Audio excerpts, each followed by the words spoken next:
I guess super secret scrimmages aren't so super secret these days.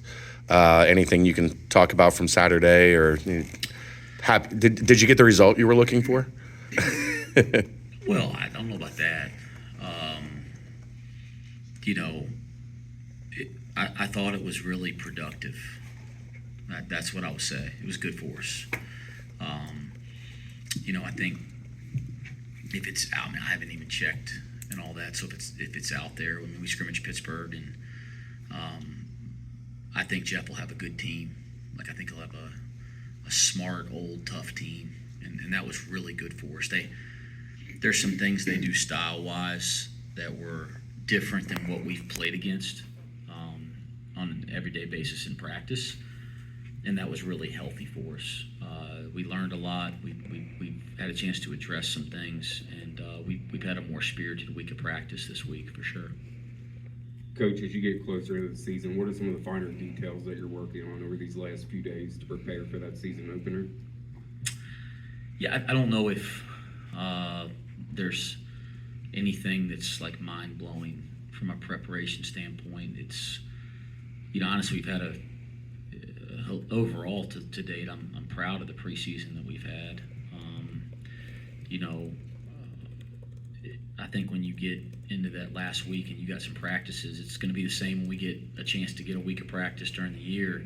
The first thing you do is make sure you're checking the fundamental boxes, right? I mean, are you, whether it's the fundamentals, skill-wise, passing and catching and pivoting and shot fakes and finishing, and, cutting, screening, and all. You're going to try to check those boxes. And every time you get a chance as a coach, I think you got to try to check those. And then it's the same thing defensively. Are we going to, we building the right fundamental habits and defensive principles? And it's the very basic stuff. So I think that's the main focus. But as it's been all preseason, we're kind of trying to continue to build and make sure that we have the right amount of things in to play a game, because the first real one is Monday, and that's when it matters for the first time. Any update on day since media day? Yeah, we've held him out. And I don't have a update on when he'll be back. I don't think it's one of those things that's going to be forever. I don't think it's one of those things that he'll be practicing today. But I will tell you guys that we're going to be cautious with him, because his role in this team is really important to our success. He's a leader on this team. He's obviously a great returning player and has gotten better. And so we want to make sure that, we bring him back in the right fashion, that we don't rush things, that we also don't go from 0 to 100, right? So it's not like he's not doing things. I mean, he's shooting and doing some things like that, but we're not going to rush it back given the time of year that we're in, because we don't want this to be something that he's dealing with, all season long. We want to make sure he gets back to feeling like he did a couple weeks ago. Is this a good opportunity for the other guys to come in and get those extra minutes, though? Like in our scrimmage against Pittsburgh, not having Day, who's has a massive role in this team. Yeah, that creates different types of opportunities and different combinations, and that's basketball. That's any sport. And so, yeah, I think there's always a way to look at it like that. With Day, possibly missing time, the versatility of Connor and Seamas, like how important is that for the team if Day does miss a few games or anything like that? Well, I don't want to sit here and say that he's not going to play Monday, because I don't think we've even broached that yet. I mean, it's been a day-to-day, week-to-week thing. What I'm telling you guys is that we're just not going to go from 0 to 100. So it's not like he's not doing any basketball activities. He's shooting. I mean, he's like, so I don't know if he's going to miss time or not. But I do think, and I think I'm not holding any information. Like, I think that'll be a decision we'll make, over the next 5 or 6 days. But when you have to have depth in college basketball.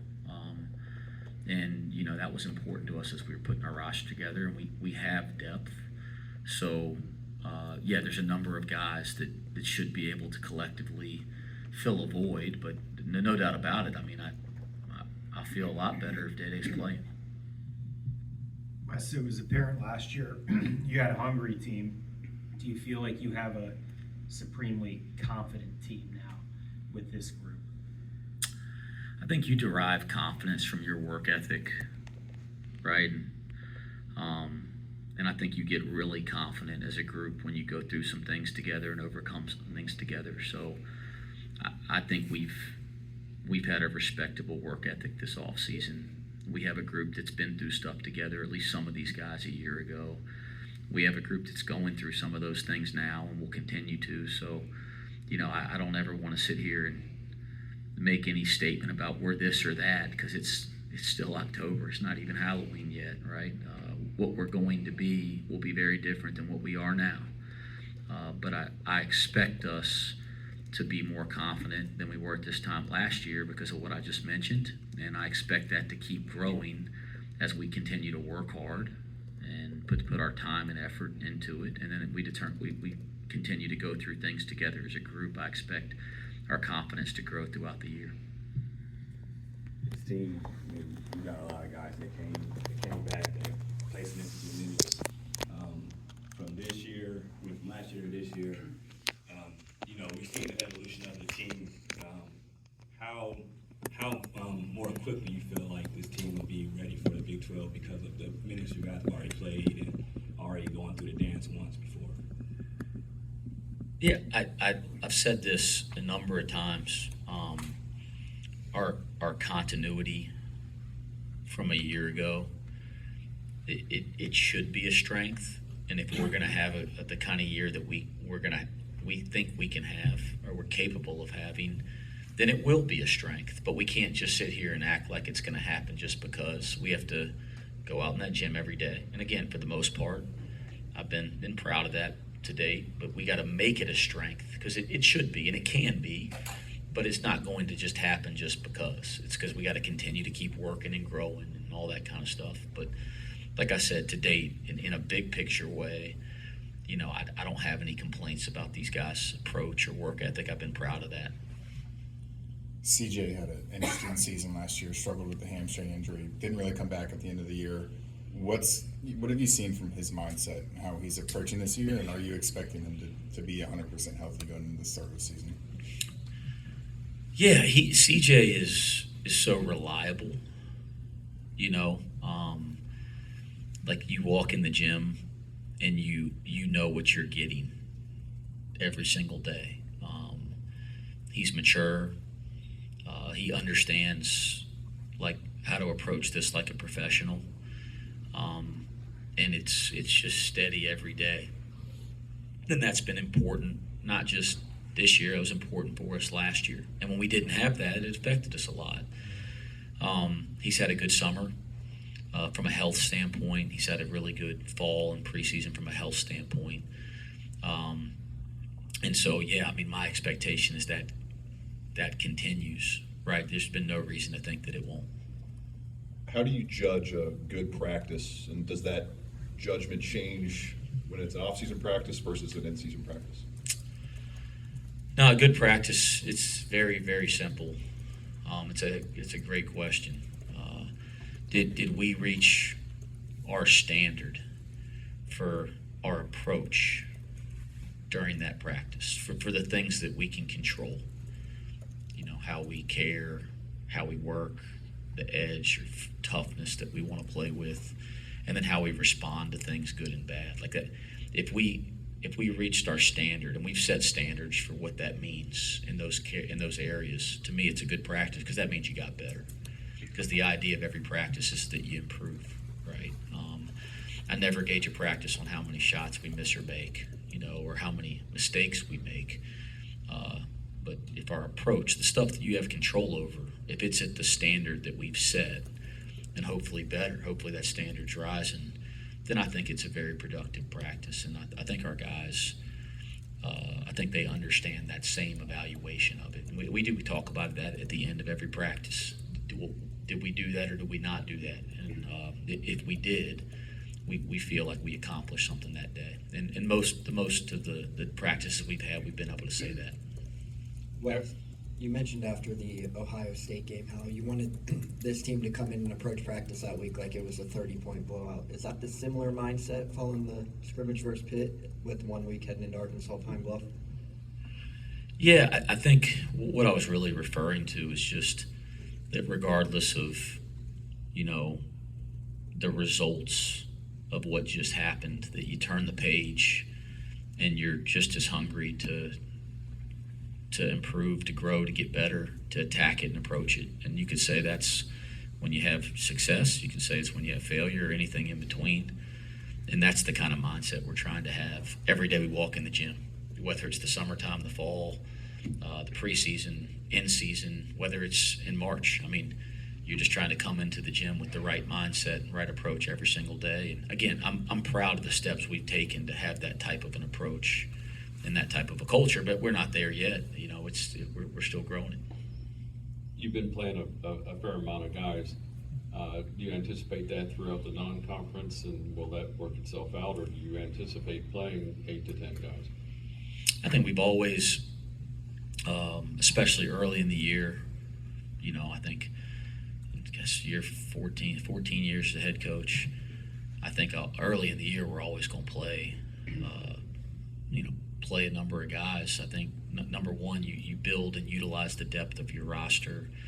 It helps continue to develop players within your program.